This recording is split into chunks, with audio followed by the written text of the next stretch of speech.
da cidade. Fanáticos e intolerantes, eles provocaram o movimento dos Cruzados, 1099. Em 1187, Saladino capturou a mesquita, que ficou sob o poder dos egípcios até 1517, quando então os turcos otomanos conseguiram tomá-la, liderados por Selim I. No 8º século foi também construída a famosa mesquita de El-Aqsa, a mais importante dos árabes, depois Meca e Medina. Veja a foto acima.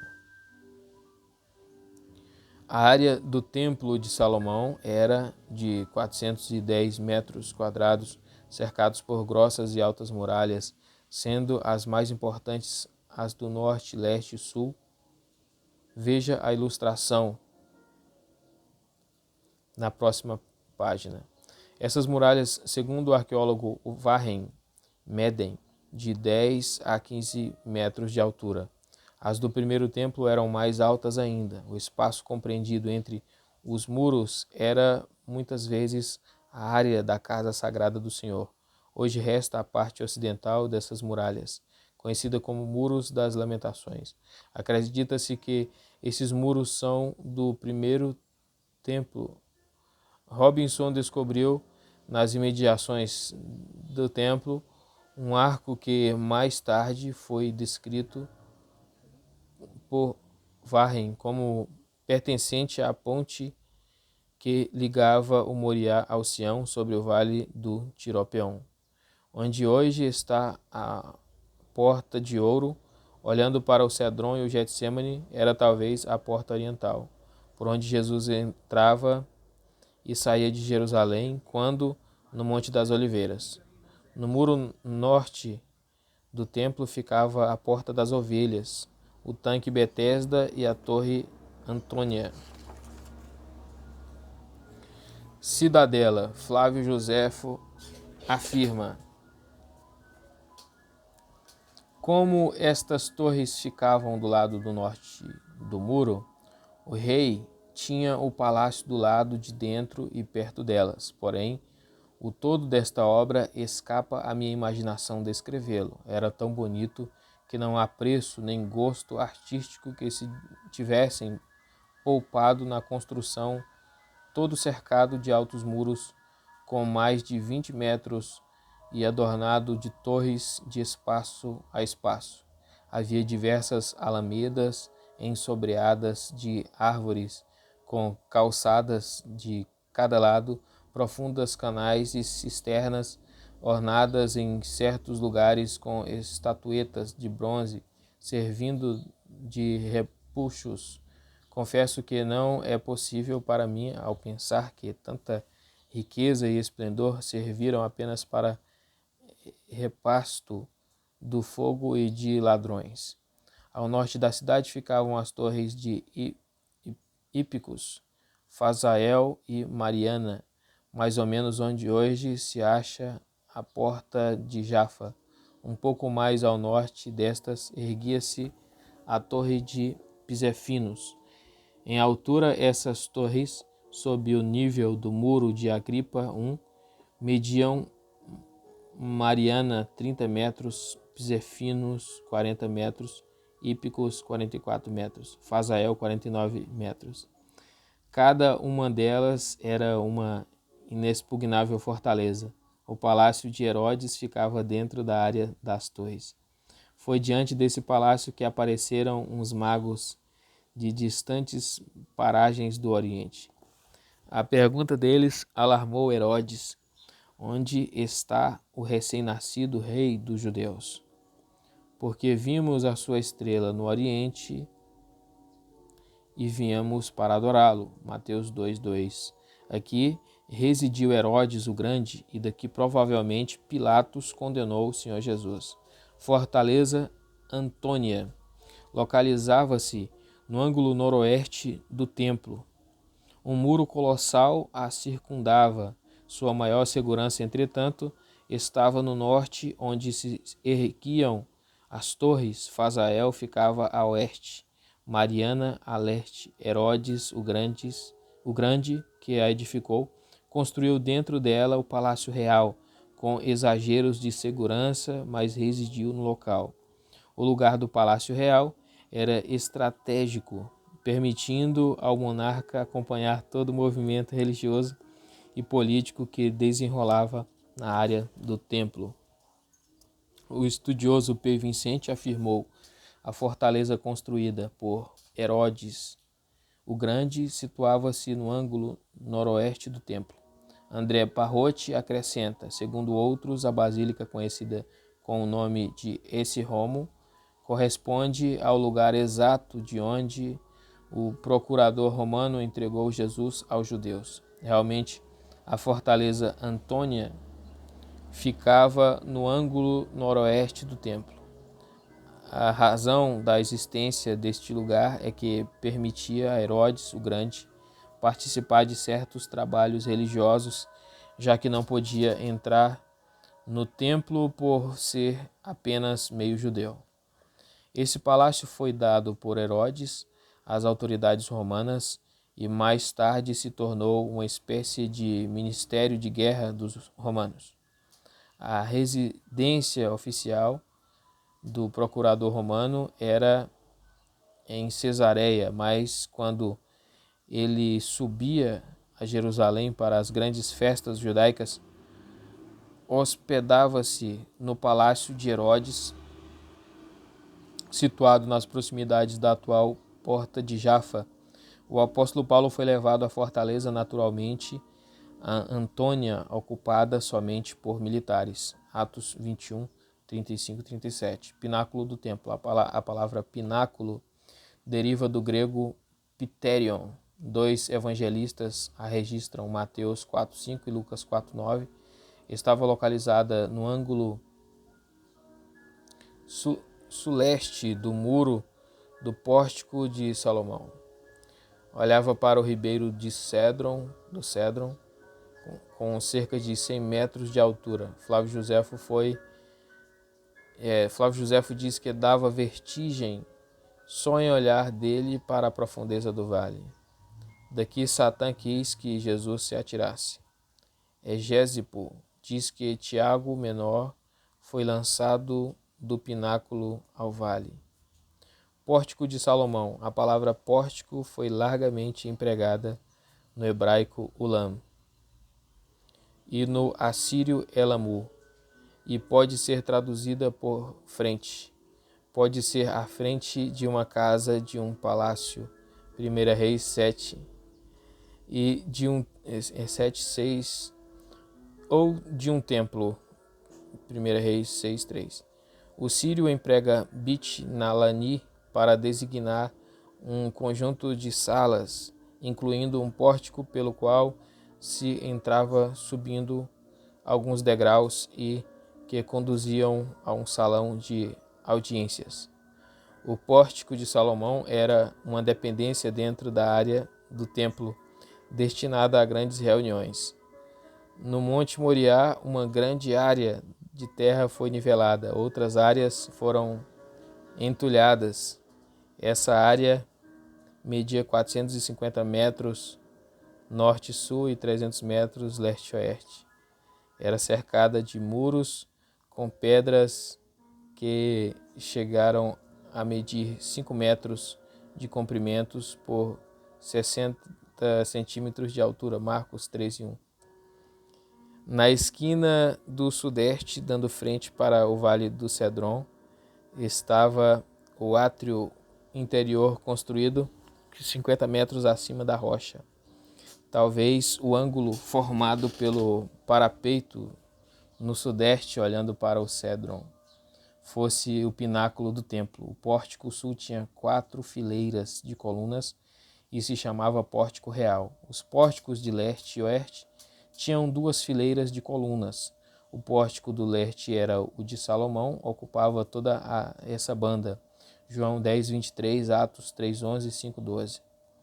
Sob essas colunas, os escribas ministravam aulas e travaram debates com o Senhor Jesus Cristo. Lucas 2:46, 19:47 e Marcos 11:27. Comerciantes e cambistas instalaram mesas nessa área do templo e foram expulsos pelo próprio Jesus. Lucas 19, 45, 46 e João 2, 14, 16. Tabuletas com inscrições em grego e latim advertiam os gentios que tentassem profanar o templo. Macalister traduziu uma delas: nenhum estrangeiro dentro da balaustrada e nem dentro do muro fechado ao redor do santuário. Qualquer que for apanhado sobre ele será preso e morto. No primeiro átrio, na parte interna do templo, estava a corte das mulheres. Nessa dependência ficava a caixa das ofertas, o altar do sacrifício, a corte de Israel, o lugar santo e o santo dos santos. O lugar santo e o santo dos santos estavam separados por uma rica cortina babilônica que se rasgou quando Jesus expirou.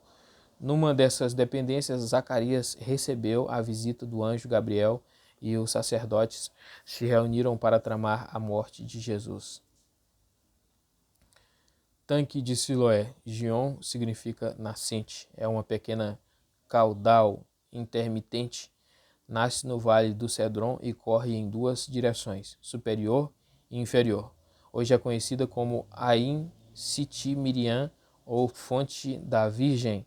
O rei Ezequias, ameaçado por Senaqueribe, tapou o Gion superior e desviou seu curso para dentro de Jerusalém por um túnel cavado na rocha viva, 530 metros, garantindo o suprimento da água para a cidade caso houvesse o cerco do rei assírio.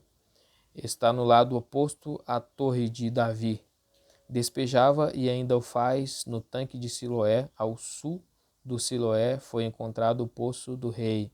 Através do vale por onde corria o Gion havia fortes muralhas de proteção conhecidas como muralhas de Siloé.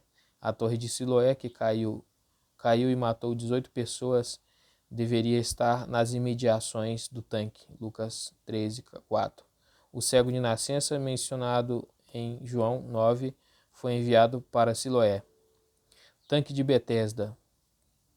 Esse nome designava um enorme tanque em Jerusalém, com 5 pavimentos, João 5:2, e escreve-se Betesda de vários modos. Betiesda, casa da misericórdia. Betiasda, casa do derramamento. Bet-Eshdataim, casa dos dois derramamentos. Bet-Saida ou Bet-Seda, casa da pesca. Bet-Zait, casa das azeitonas. Bezata ou Bezete, do verbo baza, que é cortar, talvez, por separar. O tanque da Torre Antônia. Escavações feitas no século XIX descobriam um tanque com 5 pavilhões no nordeste da cidade, com uma pintura a fosco bastante esmaecida. A palavra probatiqué, porta das ovelhas, deve ser considerada porta de lavar ovelhas destinadas ao sacrifício. A porta das ovelhas fica ao norte de Jerusalém. Parece que Bet-Eshdataim, casa dos dois derramamentos, originou a palavra Beteada, casa do derramamento, que por sua vez originou Betesda. O Eshdataim, dois derramamentos, é mais certo, visto que Eusébio e o peregrino Bordeaux falavam em poços gêmeos no sítio de Betesda. Os padres blancos demonstraram que o tanque Betesda era retangular, medindo 120 metros de comprimento por 60 metros de largura. Era dividido em duas partes iguais por um muro sobre o qual estava uma galeria com alpendres laterais que, com o principal, formavam os 5 mencionados em João 5:2, comportava a multidão de enfermos que aguardavam o mover das águas até junto da igreja de Santana. Cenáculo. As antigas e ricas habitações familiares tinham o seu refeitório.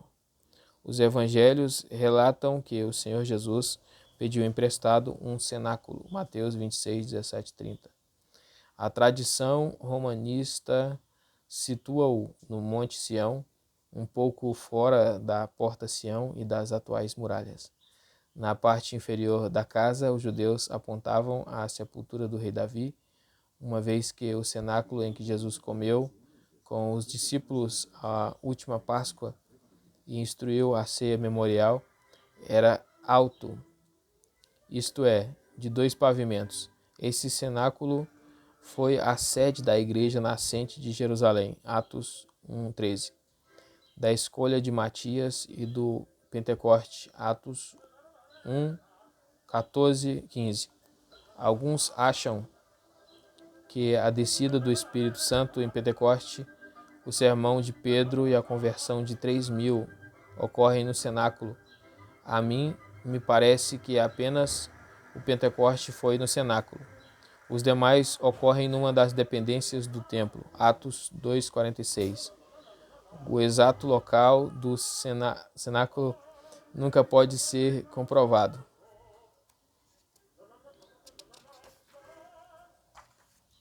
Palácio de Caifás. João diz que Jesus, uma vez preso no Getsêmani, foi levado à casa de Anás, sogro do sumo sacerdote Caifás. João 18, 12, 13 e 24. A casa de Anás é apontada dentro dos atuais muros de Jerusalém, ao sul da fortaleza Antônia. Ao sul desta casa ficava o cenáculo. Ao sul do tanque de Siloé estava a casa de Caifás, quase em cima do aqueduto de Herodes e fora dos muros de hoje. A igreja romana erigiu neste lugar uma igreja chamada de Galicantu. Apontam a masmorra Galicantu, né, ou Galicantu, apontam a masmorra onde Jesus passou a noite do julgamento e o lugar onde foi amarrado. Subindo do Cedron para a cidade, há uma escada por onde os soldados conduziram Jesus à casa de Caifás. Tudo indica que essa escada de velhas pedras foi aquela por onde Jesus subiu. No pátio dessa casa, Pedro negou o mestre. Mais para o sul está o vale de Inom e depois do vale uma pequena elevação, a Celdama, ou campo de sangue, Mateus 27, 1:10 e Atos 1:16 ao 20. Palácio de Herodes. Herodes o Grande nunca residiu no palácio que construiu na fortaleza Antônia, mas numa casa ao sul da atual Porta de Jafa, sua residência oficial. Ele deu o palácio ao oficial comandante das legiões romanas, cuja função era proteger o templo e manter a paz e a ordem em Jerusalém. Quando Florus, procurador romano em 66 d.C., foi acalmar uma situação grave na Palestina, hospedou-se nessa residência, não em Antônia, mas o apóstolo Paulo foi recolhido à fortaleza onde estava o destacamento militar romano. Atos 21, 37, 22, 24 e 23, 10. Resta-nos saber onde Pilatos estava quando julgou de Jesus. Resta-nos saber onde Pilatos estava quando julgou de Jesus. Em Antioquia ou no palácio de Herodes. Colocou julgou de Jesus, né? No caso era quando ele julgou Jesus aqui. O escritor errou aqui. Em Antioquia ou no palácio de Herodes. Onde estivesse, ali estaria o pretório e a gábada, cadeira do juiz. Jesus saiu carregando a cruz rumo ao Calvário, de onde estava a gábata, A tradição romanista colocava o pretório na atual Capela das Flagelações, na igreja do S. Romo. Jesus teria saído daqui carregando a cruz, palmilhando a via dolorosa rumo ao Calvário. Hoje, a igreja do Santo Sepulcro. Essa tradição aponta as 14 estações em que Jesus parou e caiu. Jesus é condenado à morte por Pilatos, Jesus recebe a cruz, Jesus cai a primeira vez, Jesus se encontra com Maria, sua mãe, Cirineu carrega a cruz de Jesus, Verônica enxuga o suor do rosto de Jesus, Jesus cai a segunda vez, Jesus consola as mulheres de Jerusalém, Jesus cai a terceira vez, Jesus é açoitado pelos soldados, Jesus é pregado na cruz, Jesus morre na cruz, o corpo de Jesus é retirado da cruz, o corpo de Jesus é posto no Santo Sepulcro. Há coisas que não passam de fantasia. Por exemplo, Jesus nunca caiu e Verônica nunca existiu. Nessa residência havia um pretório para reuniões públicas.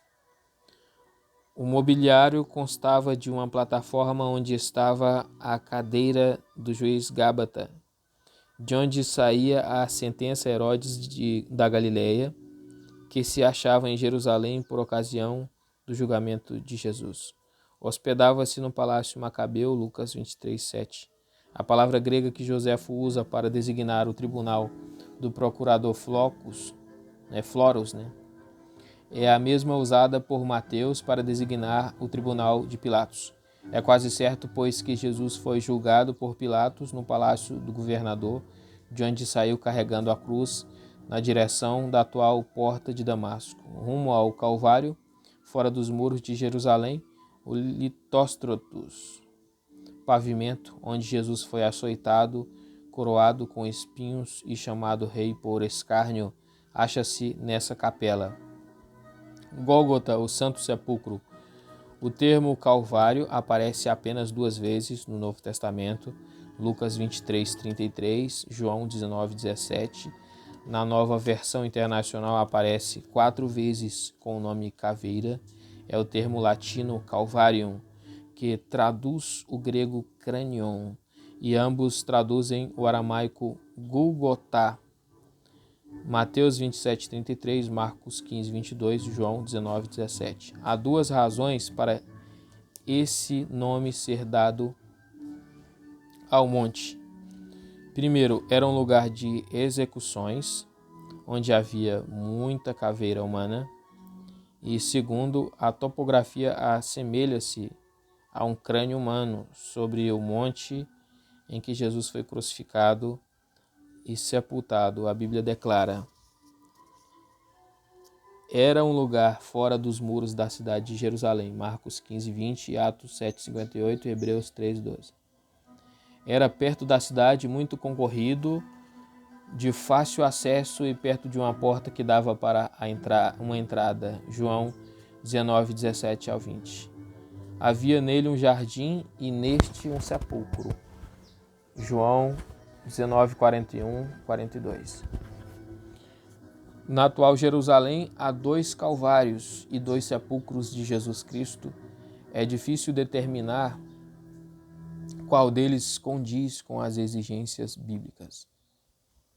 Santo Sepulcro. Construído a primeira vez por Helena, mãe do imperador Constantino, em 325 d.C., mas por fervor religioso que certeza do local. Os 3 itens mencionados não coincidem com o local do Santo Sepulcro. A terceira muralha, a de Agripa I, foi construída em 41 d.C. e nada tem a ver, portanto, com o Calvário, que no tempo da crucificação de Jesus ficava fora dos muros existentes, os de Neemias. A igreja do Santo Sepulcro fica mais ou menos 400 metros dentro dos muros de Neemias, quase no meio do quarteirão cristão. O chamado mapa de Medeba data do 5º século depois de Cristo e mostra a igreja do Santo Sepulcro dentro dos muros de Jerusalém após a destruição da cidade no ano 70 depois de Cristo. o muro de Jerusalém foi restaurado, seguindo as demarcações existentes, exceto na parte sul, que deixou fora uma parte do Monte Sião e todo o Monte Ofel. O Santo Sepulcro, portanto, não está no legítimo Calvário. Calvário de Gordon. Fica fora das muralhas, nas proximidades da porta de Damasco. O morro assemelha-se realmente a um crânio humano. Embaixo do morro há um jardim e neste um sepulcro cavado na rocha, descoberto em 1849 pelo general bretão Gordon. Esse satisfaz as exigências bíblicas 90% mais que o Santo Sepulcro, mas até o momento não há provas científicas de ter sido o sepulcro de Jesus, uma vez que Jerusalém foi destruída em 70 d.C. e reedificada em 135 d.C. Tendo sofrido através dos séculos profundas transformações, torna-se difícil, senão quase impossível, identificar não só o Calvário e o sepulcro de Jesus, mas também qualquer ponto histórico de multimilenar Jerusalém. O Calvário de Gordon satisfaz as escrituras indicadas. O monte tem a semelhança de caveira. No referido monte há um jardim. No jardim há um sepulcro, está fora dos muros, está perto de uma saída, a porta de Damasco. A atual sepultura que se vê no jardim pode ter sido do século 7 d.C., mas foi a de Jesus antes da destruição de Jerusalém, no ano 70 d.C. Jerusalém Nova. Até 1860 só existia Jerusalém Antiga e a intramuros.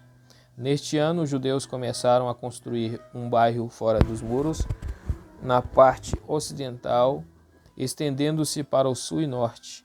Hoje, 2 pontos assinalam os extremos entre as duas Jerusalém: a Cidade Velha, a oriente, e a Universidade Hebraica, a ocidente. Em 1844, Jerusalém deveria ter pouco mais de 25 mil habitantes. Em 2007, em torno de 730 mil, 64% dos judeus, 32% de muçulmanos e 2% de cristãos. A população estima de Israel 2008 é de 7.112.359. Em termos religiosos, a comunidade judaica representa 76,4% da população, os muçulmanos 16%, os cristãos árabes 7,7%, outros cristãos 4%. Israel possui milhares de sinagogas, muitos rabinos são nomeados oficialmente. Nas escolas se estuda a Bíblia e o Talmud. Há centenas de yeshivot, colégios talmúdicos, com milhares de estudantes. Em Israel, há 3 dias de descanso: sexta-feira do muçulmano, sábado ou shabat para o judeu e domingo para o cristão.